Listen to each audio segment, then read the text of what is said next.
నమస్కారం ఎన్బీ న్యూస్ కి స్వాగతం. ఇక వివరాల్లోకి వెళ్తే హైదరాబాద్ నాంపల్లిలోని బీజేపీ కార్యాలయంలో ఉగాది వేడుకలు ఘనంగా జరిగాయి. మహేశ్వర శర్మ ఆధ్వర్యంలో పంచాంగ శ్రవణం నిర్వహించారు.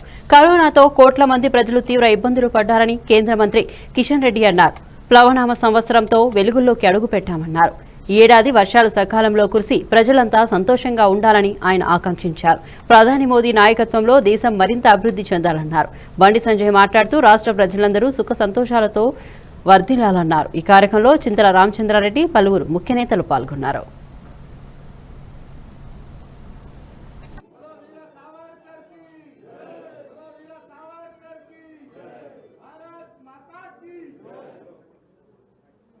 మిత్రులందరికీ నమస్కారం. ఈరోజు తెలుగు ప్రజలందరూ మన రాష్ట్రంలోనే కాకుండా యావత్ దేశవ్యాప్తంగా ఉన్నటువంటి తెలుగు ప్రజలందరూ కూడా ప్రపంచవ్యాప్తంగా ఉగాది పండుగను అత్యంత వైభవంగా ఈరోజు నిర్వహించుకుంటాం. ఉగాది పండుగ సందర్భంగా పంచాంగ పఠనము, పంచాంగ శ్రవణము, పచ్చడి, గోమాత పూజ, మన సాంప్రదాయాలను ప్రతిబింబించే విధంగా ఈరోజు కార్యక్రమాలు మనం నిర్వహించుకునేటువంటి పద్ధతి ఉన్నది. ముఖ్యంగా గత సంవత్సరం ఏదైతే ఈరోజు ప్లవనామ సంవత్సరంలో మనం అడుగుపెట్టాము, గత సంవత్సరము శార్వరి ప్రపంచవ్యాప్తంగా ఒక పండుగ వాతావరణంలో ఈ ఉగాది పర్వదినాన్ని జరుపుకున్నటువంటి ప్రతి ఒక్కరు కూడా, హిందూ బంధువులందరూ కూడా తెలుగు నూతన సంవత్సర ప్లవనామ సంవత్సర ఉగాది శుభాకాంక్షలు తెలియజేస్తూ అందరూ సుఖ సంతోషాలతో ఉండాలని చెప్పి,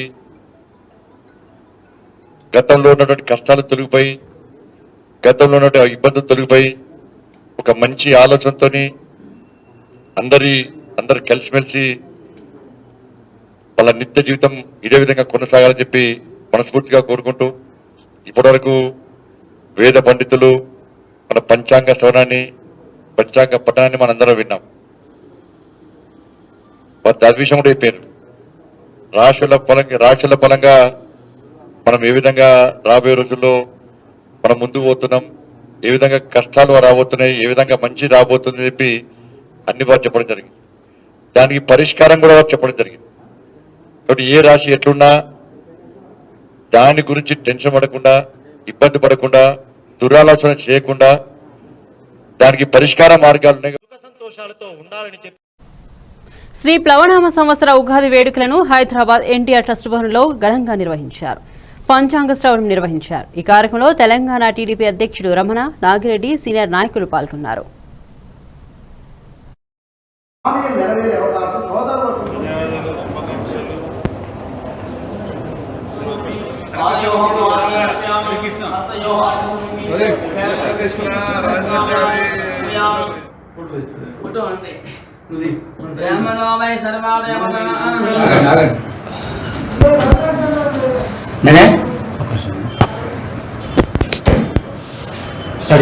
నూతన ప్లవనామ సంవత్సర ఉగాది శుభాకాంక్షలు ఈ రాష్ట్రంలో ఉన్న, ఈ ప్రపంచంలో ఉన్న తెలుగు ప్రజలందరికీ శుభాకాంక్షలు తెలియజేసుకుంటూ, ఈ సంవత్సరం అంతా అందరికీ, సకల జనులకు, సకల ప్రజలకు, జీవకులందరికీ కూడా సుఖశాంతులు కలగాలని ఆకాంక్షిస్తున్నాను.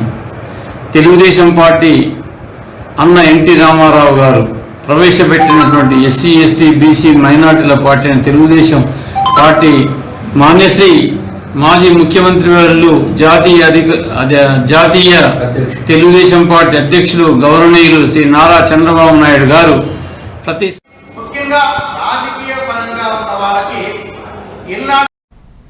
తిరుమల శ్రీవారి ఆలయంలో ఉగాది ఆస్థానాన్ని వైభవంగా నిర్వహించారు. ఆలయంలోని బంగారు వాకిలి చెంత సర్వభూపాల వాహనంలో ఉత్సవమూర్తులను ఊరేగించారు. శ్రీదేవి, భూదేవి సమేత మలయప్ప స్వామి వారికి శ్రీవారి మూల విరాట్టుకు నూతన వస్త్రాలను సమర్పించారు. ఆస్థానంలో భాగంగా ప్రత్యేక పూజలు నిర్వహించి నైవేద్యాలు సమర్పించారు. అనంతరం శ్రీవారి పాదాల చెంత ఉంచిన శ్రీ ప్లవనామ సంవత్సర పంచాంగాన్ని శ్రవణం చేశారు. ప్లవనామ సంవత్సరంలో దేశకాల ఋతు పరిస్థితులు, నక్షత్ర, రాశి, వారి ఫలితాలను తెలిపారు.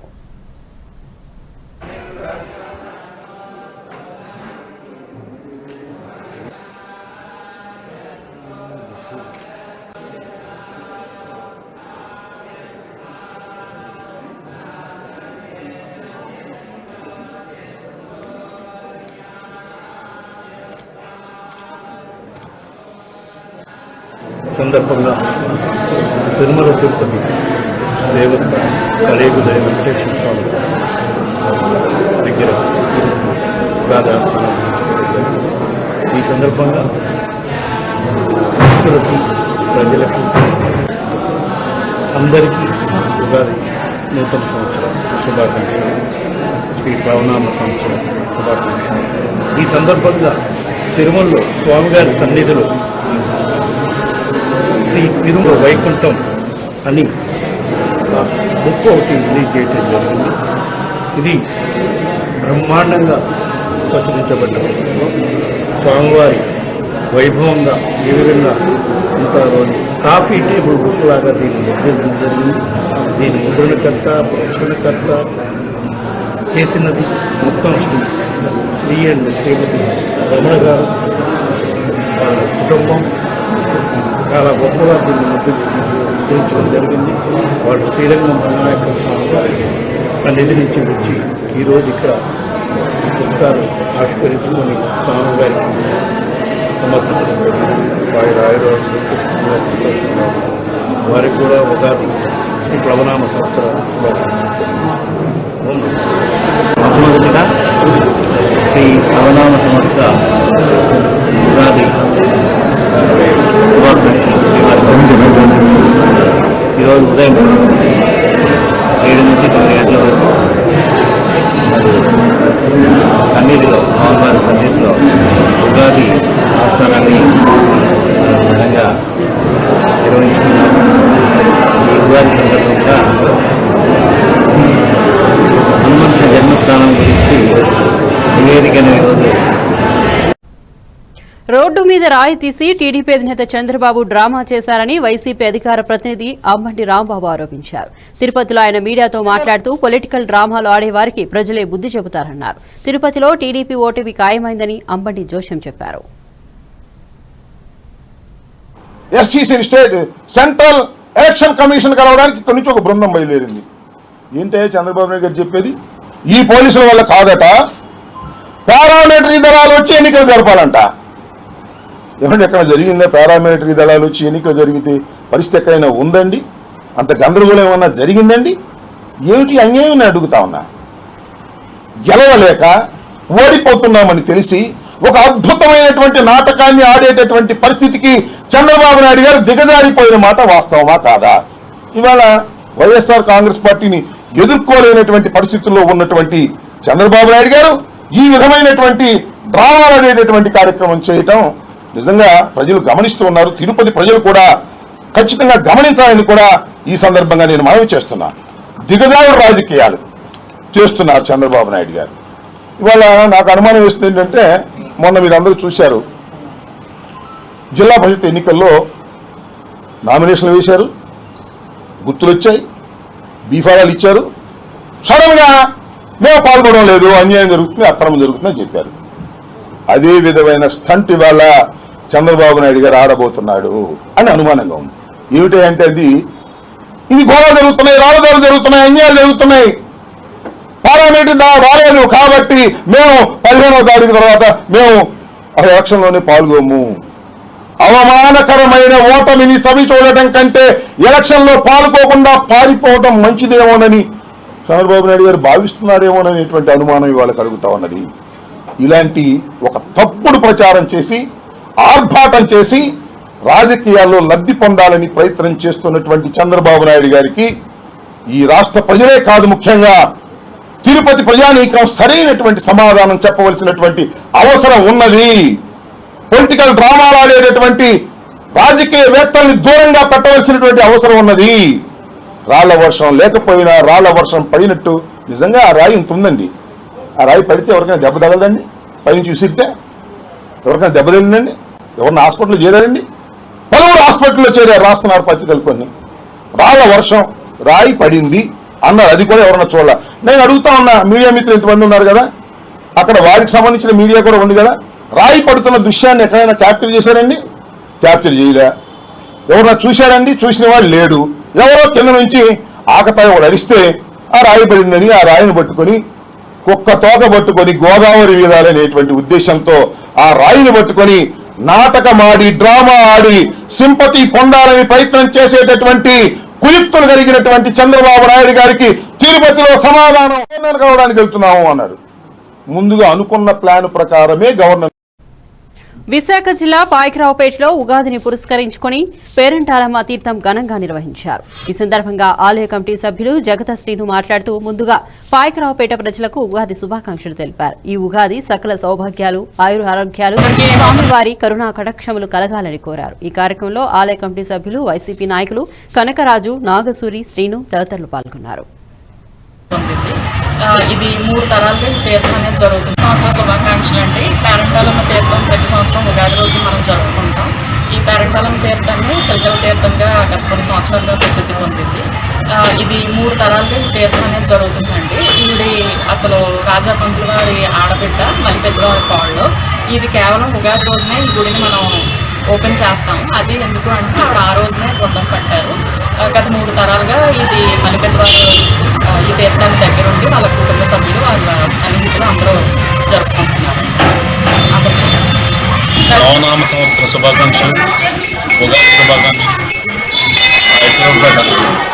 ప్రజలందరికీ, సోదరులకు, ప్రతి ఒక్కరికి, నా కుటుంబ సభ్యులందరికీ కూడా ప్రతి ఒక్కరికి పేరు పేరున ఉగాది శుభాకాంక్షలు.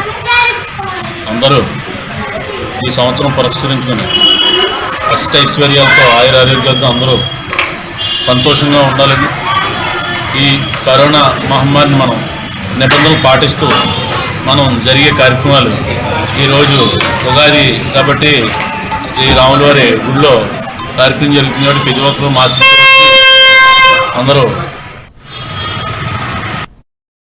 విజయనగరం పట్టణం కంటోన్మెంట్లోని శ్రీదేవి దండుమారమ్మ దేవాలయంలో అమ్మవారి ఉత్సవాలను ఏప్రిల్ 13 నుండి 20 వరకు నిర్వహిస్తున్నట్లుగా ఆలయ కమిటీ సభ్యులు తెలిపారు. ఉత్సవాల ప్రారంభ వేడుకల్లో విజయనగరం జిల్లా ఎస్పీ బి రాజకుమారి పాల్గొన్నారు. ఆలయంలో శ్రీదేవి దండుమారమ్మకు ప్రత్యేక పూజలు నిర్వహించారు. ప్రజలందరూ కోవిడ్ నిబంధనలు పాటిస్తూ అమ్మవారి దర్శనం చేసుకుని అమ్మవారి అనుగ్రహం పొందాలన్నారు జిల్లా ఎస్పీ బి రాజకుమారి. ఈ కార్యక్రమంలో అదనపు SP P Satyanarayana Rao, AR DSP L Seshadri, traffic DSP L Ramohan Rao, ఆర్ఐలు S Chiranjeevi, TVRK Kumar, P మెమోరియన్ రాజు, పి నాగేశ్వరరావు, రమణమూర్తి తదితరులు పాల్గొన్నారు. విజయనగరం జిల్లా ప్రజల శ్రీ శ్రీ శ్రీ దేవి దండుమారమ్మ ఆలయంలో ఈరోజు ఉగాది సెలబ్రేషన్ స్టార్ట్ చేయడం జరిగింది. మరి 9 రకాల అభివృద్ధి కార్యక్రమాలు ఈ ప్లవనామ ఉగాది సందర్భంగా దండుమారమ్మ ఆలయంలో ప్రారంభించడం జరిగింది. దానికి సంబంధించి శ్రీదేవి దండుమారమ్మ ఆలయం అంతా కూడా చాలా ఆహ్లాదకరంగా ఉంది. గ్రీనరీతో అలాగే చాలా నీట్గా ఎవరైనా సమస్యల్లో ఉన్నవారు కానీ ఎవరైనా వచ్చి ప్రశాంతంగా దేవి దర్శనం చేసుకుంటారు. కాసేపు సమయం గడపడానికి అనుకూలంగా కూర్చోవడానికి బెంచెస్ అన్నీ కూడా చాలా చెట్లు అలాగే అష్టలక్ష్మి కూడా ప్రారంభించడం. ఈ విధంగా ఇప్పుడు దండుమారమ్మ ఆలయం అంతా కూడా చాలా ఆహ్లాదకరంగా ఉంది. చాలా భక్తిపూర్వకంగా డివోషనల్గా ఎవరైనా ఇక్కడికి వచ్చిన వాళ్ళకి కూడా ఉంది. కాబట్టి ప్రజలందరూ కూడా ఈ అవకాశాన్ని వినియోగించుకొని ఈ స్థలాన్ని సందర్శించి అందరూ కూడా శ్రీ శ్రీ శ్రీ దేవి దండుమారమ్మ ఆశీర్వచనం తీసుకోవాల్సింది. అందరికీ కూడా జిల్లా ప్రజలందరూ కూడా మరి క్షేమంగా ఉండాలని ఈ ప్లవనామ ఉగాది సంవత్సరంలో విజయనగరం జిల్లా పోలీసులు వారి కుటుంబ సభ్యులు అదేవిధంగా విజయనగరం జిల్లా ప్రజలు మరి ముఖ్యంగా ఈ కరోనా వైరస్ బారిన పడకుండా ప్రజలందరూ పోలీసులందరూ వారి కుటుంబ సభ్యులందరూ కూడా క్షేమంగా ఉండాలని వారి కుటుంబ సభ్యులతో అందరూ సుఖశాంతులతో వర్ధిల్లాలని మనస్ఫూర్తిగా కోరుతున్నాను.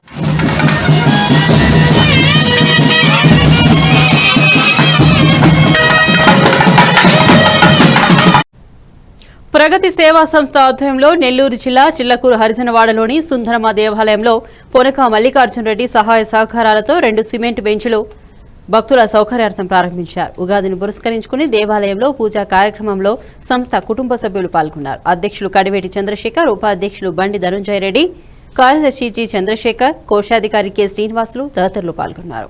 మిత్రులు కోరిన మేరకు 2 సిమెంట్ బల్లలు వేయటం జరిగింది.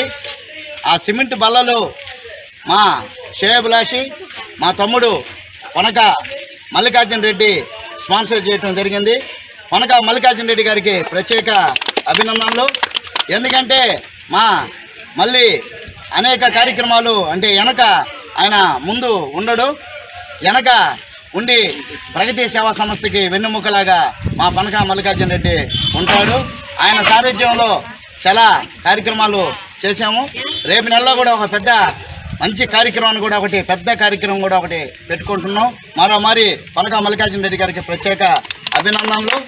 ఈ ఒక కొత్త సంవత్సరం అందరూ సుఖ సంతోషాలతో ఉండాలని, అదేవిధంగా మనకు కరోనా భూతాన్ని ఈ రోజుతో మనం అందరం తరిమేయాలని, ప్రతి ఒక్కరూ ఆరోగ్యంగా ఉండాలన్న మంచి ఉద్దేశంతో ఈరోజు ప్రగతి సేవా సంస్థ కొత్తగా ఒక వినూత్నంగా ఒక కొత్త కార్యక్రమాన్ని చేయటం జరిగింది. మేమందరం కూడా కొత్త ఉగాది తెలుగు సాంప్రదాయం ఎట్లా ఉట్టిపడుతుందో పంచి టవల షర్టు, అదేవిధంగా మా మిత్రులు ప్రగతి సేవా సంస్థ మా కుటుంబం అంతా కూడా ఇదే విధంగా వచ్చి ఈరోజు ఇక్కడ పూజా కార్యక్రమాలు చేసుకొని ఈరోజు ఈ ఒక బల్లల్ని ఓపెన్ చేయటం జరిగింది. ఎందుకంటే ఈరోజు మనకు అనేక ఇబ్బందులు పడ్డాం. పోయిన 2020, 2021 నిన్నటి వరకు అనేక ఇబ్బందులు.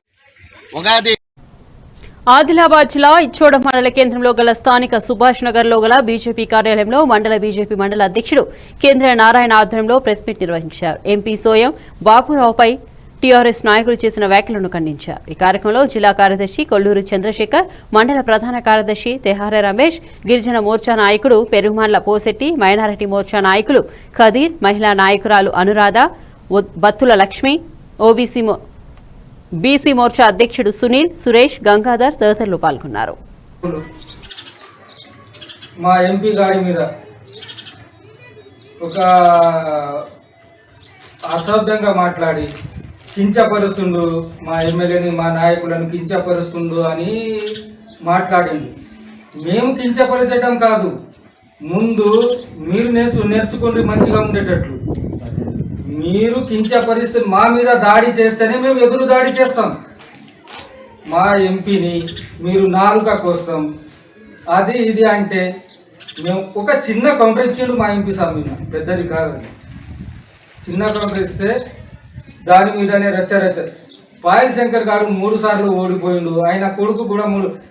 మేము ఎన్నిసార్లు ఓడిపోయినా ప్రజలు స్వచ్ఛందంగా ఓటు వేసి గెలిపిస్తేనే మేము గెలుపుని అంగీకరిస్తాం, లేకుంటే లేదు. మీ తిరంగా ఓటుకు నోటు ఇచ్చి నేనే గెలిచినా అని పెద్దరికని చెప్పే పార్టీ మాది కాదు. ఇంకొకటి అభివృద్ధి ఖండాలకు రండి చూపిస్తా. మీరు చేసిన అభివృద్ధి ఇచ్చోడ మండలంలో నవేగా ఊరికి రండి నేను చూపిస్తా. 4 సంవత్సరాల నుండి డబల్ బెడ్రూమ్లు ఇంకా బునియాదికే పరిమితమై అంటే వాళ్ళు డబల్ బెడ్రూమ్ వచ్చిన వాళ్ళ పుస్తకాలమ్మి, వాళ్ళ భార్యలపై ఉన్న పుస్తకాలమ్మి కాంట్రాక్టర్కు పైసలు ఇచ్చిండ్రు. 4 సంవత్సరాలు అయింది కూడా అట్లానే ఉన్నాయి. దాని మీద మీరు చర్య తీసుకోండి. మీరు చేసిన అభివృద్ధి నేను చెప్తా రండి, ఇప్పుడు చూపిస్తా మీకు లవ్లో. ఎప్పుడన్నా రండి. ఇంకా ఉద్యోగాల గురించి మాట్లాడతారు మీరు. ఉద్యోగాలు మోదీ ఇంటికి ఒక ఉద్యోగం ఇస్తా అని తెలంగాణ ఉద్యమంలో మీ కేసీఆర్ చెప్పి ఆయననే 3 ఉద్యోగాలు తీసుకొని ఉద్యోగ వయోపరిమితి పెంచి నిరుద్యోగులకు సాగుకు కారణమైన ఉగాది ఈసీ నిర్ణయాన్ని వ్యతిరేకిస్తూ వెస్ట్ బెంగాల్ సీఎం మమతా బెనర్జీ ధర్నాకు దిగారు. కోల్కతాలోని గాంధీ విగ్రహం వద్ద నిరసన దీక్ష చేపట్టారు. మమతపై ఎలక్షన్ కమిషన్ 24 గంటల నిషేధం విధించారు. దీనిపై తృణమూల్ శ్రేణులు తీవ్ర ఆగ్రహం వ్యక్తం చేశాయి. కోల్కతాలోని గాంధీ విగ్రహం దగ్గర వీల్చైర్లో కూర్చుని ఆమె ఆందోళనకు దిగారు.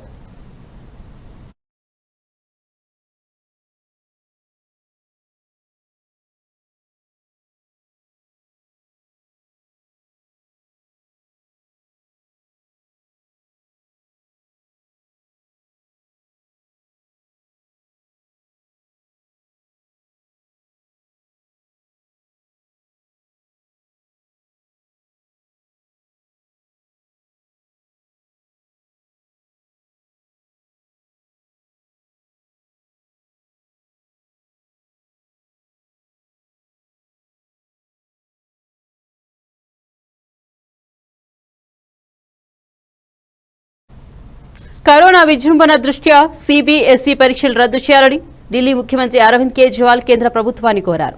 ఢిల్లీలో 6 లక్షల మంది సిబిఎస్ఈ పరీక్షలు రాయాల్సి ఉందని, ఒకవేళ వీటిని నిర్వహిస్తే పరీక్షా కేంద్రాలు కోవిడ్ హాట్స్పాట్లుగా మారే ప్రమాదం ఉందన్నారు. ఈ నేపథ్యంలో విద్యార్థుల కోసం ప్రత్యామ్నాయంగా ఆలోచించాలని కేంద్ర ప్రభుత్వానికి సూచించారు. 13,000 केसेस हो गए हैं. ये रिपोर्ट अभी थोड़ी देर में, और रिपोर्ट में और काफ़ी सारा डेटा होता है तो थोड़ी देर बाद रिलीज़ होगी रिपोर्ट. 13,500 केसेस काफ़ी ज़्यादा हैं. नवंबर में जो पीक आई थी उसमें 8,500 केस थे. उसके मुकाबले 13,500 केसेस ऑलरेडी हमारे हो गए हैं. इस बार जो वेव है बहुत, हम सब जानते हैं, बहुत ख़तरनाक वेव है. इसमें यूथ काफ़ी ज़्यादा अफेक्ट हो रहा है इस वाली वेव में, और इस वाली वेव में बच्चे भी अफेक्ट हो रहे हैं. तो सबसे पहले मैं यूथ से अपील करना चाहूँगा, युवाओं से अपील करना चाहूँगा. अभी हमारे पास जो डेटा पिछले 10-15 दिन का डेटा है वो ये दिखाता है कि 45 साल से कम उम्र के जो लोग, जो कोरोना के पेशेंट्स अभी तक आए हैं, उसमें 65% पेशेंट 45 साल से कम उम्र के हैं. तो मैं सभी यूथ से अपील करना चाहूँगा, एक तो आप हमारे लिए, आप देश के लिए बहुत कीमती हैं, हमारे युवा देश के लिए बहुत कीमती हैं, आप लोग अपने परिवार के लिए बहुत कीमती हैं. आपकी ज़िंदगी, आपका स्वास्थ्य, आपकी हेल्थ, आपकी सुरक्षा हम सब लोगों के लिए बेहद ज़रूरी है. इसीलिए मेरी आप सबसे अपील है, मैं समझ सकता हूँ कि आपको, आपके ऊपर अपने माँ बाप की जिम्मेदारी है, आपके ऊपर अपने पति की, पत्नी की जिम्मेदारी है, आपके ऊपर बच्चों की जिम्मेदारी है. आपको घर से निकलना पड़ता है उन जिम्मेदारियों को पूरा करने के लिए. आपको घर से निकलना पड़ता है अपने 2 जून की रोटी कमाने के लिए, अपनी ज़िंदगी चलाने के लिए. लेकिन जब घर से निकलें, एक तो तभी निकलें जब ज़रूरी हो, और दूसरा घर से जब निकलें तो सारे कोविड प्रोटोकॉल्स को फॉलो करें. उसकी बड़ी कड़ाई के साथ आपको उसको फॉलो करना है. मास्क पहन के रखना है, अपनी सुरक्षा अपने हाथ में है. और दूसरा, अगर आप 45 साल से ऊपर की उम्र के हैं तो तुरंत जाके इंजेक्शन लगवा लीजिए. इंजेक्शन सारे सरकारी अस्पतालों में फ्री है, और सरकारी अस्पतालों को हमने, कई सारे अस्पतालों को 24 घंटे हम लोगों ने खोला हुआ है. तो युवाओं से खासकर मेरी अपील है, बच्चों की सुरक्षा हमारे लिए बेहद ज़रूरी है. और अभी सीबीएसई के एग्ज़ाम आने वाले हैं. 6 लाख बच्चे दिल्ली में सीबीएसई के एग्ज़ाम में बैठेंगे. 1 लाख के करीब टीचर्स इसमें शामिल होंगे. ये बहुत बड़े हॉटस्पॉट्स बन सकते हैं, बहुत बड़े स्तर के ऊपर कोरोना फैल सकता है. बच्चों की ज़िंदगी, बच्चों की सेहत, बच्चों का स्वास्थ्य हमारे लिए बहुत ज़रूरी है. मेरी हाथ जोड़ के केंद्र सरकार से अपील है कि सीबीएसई के एग्ज़ाम्स को कैंसिल किया जाए, और इसके एवज़ में कोई और तरीके निकाले जा सकते हैं, या तो ऑनलाइन का कोई तरीका या इंटरनल. కేంద్ర ఎన్నికల ప్రధాన కమిషనర్గా సుశీల్ చంద్ర ఇవాళ బాధ్యతలు స్వీకరించారు. 24వ ఎస్ఈసీగా ఆయన విధులు నిర్వర్తించనున్నారు.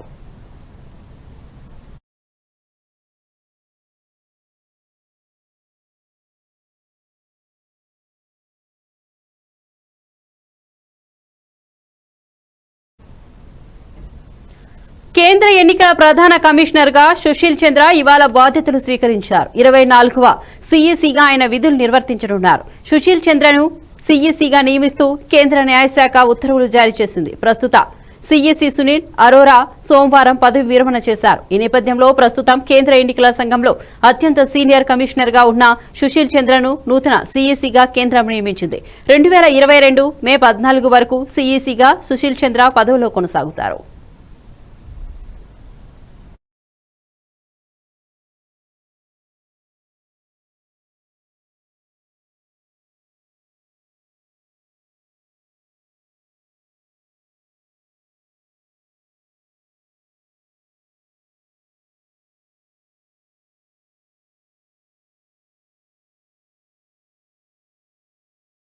ఇవి బులెటిన్ అప్డేట్స్. చూస్తూనే ఉండండి ఎన్బీ న్యూస్.